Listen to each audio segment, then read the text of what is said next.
Ndugu wa Tanzania, napenda kuwatangazia kuwa tarehe 15 Mei ya kila mwaka huwa ni siku ya familia duniani.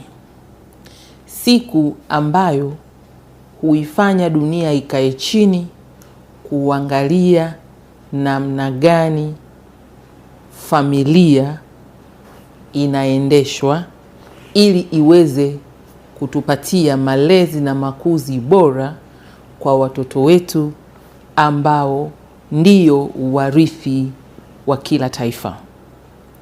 Ndugu wananchi, napenda kuwaeleza kuwa mwaka huu 2026 siku ya familia duniani tunaiunganisha na siku ya mtoto wa Afrika na tunakwenda kuiadhimisha tarehe 30 Juni mwaka huu.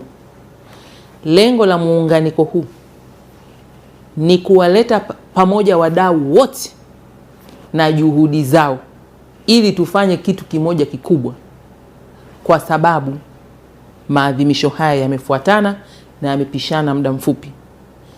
Hivyo tutaongeza tija ya sauti kwenda mbali zaidi na kuwezesha wananchi wengi zaidi kuadhimisha na kupata ujumbe tuliokusudia. Ndugu wananchi, kauli mbiu inasemaje? Na kuletea kauli mbiu ya siku ya familia duniani mwaka huu kuwa ni mtoto ni malezi, msingi wa familia bora kwa taifa imara. Narudia, mtoto ni malezi, msingi wa familia bora kwa taifa imara.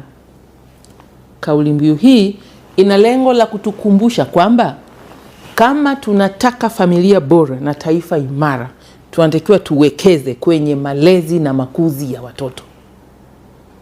Wawe na uelewa, wawe na uadilifu, wajue jinsi ya kulihudumia taifa lao kwa nafasi zao wakiwa watu wazima. Tukipoteza malezi na makuzi, tutapata watoto wasiojali nafasi yao katika kuendeleza taifa lao. Ndugu wananchi, itoshe kusema kuanzia tarehe 15 Mei 2026 familia zote sasa zianze kutafakari namna gani wanalea na kukuza watoto wao, namna gani wanahudumia familia yao ili iwe bora kwa ajili ya taifa imara. Tafakari hiyo iendelee mpaka tarehe 30 Juni tunapoenda kuhitimisha maadhimisho haya.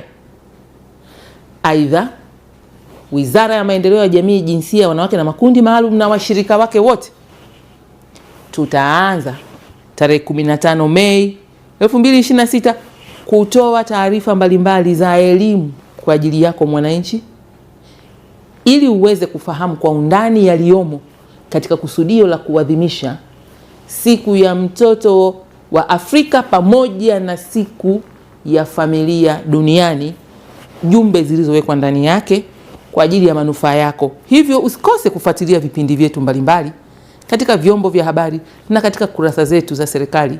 Utajua mengi yatakayokusaidia.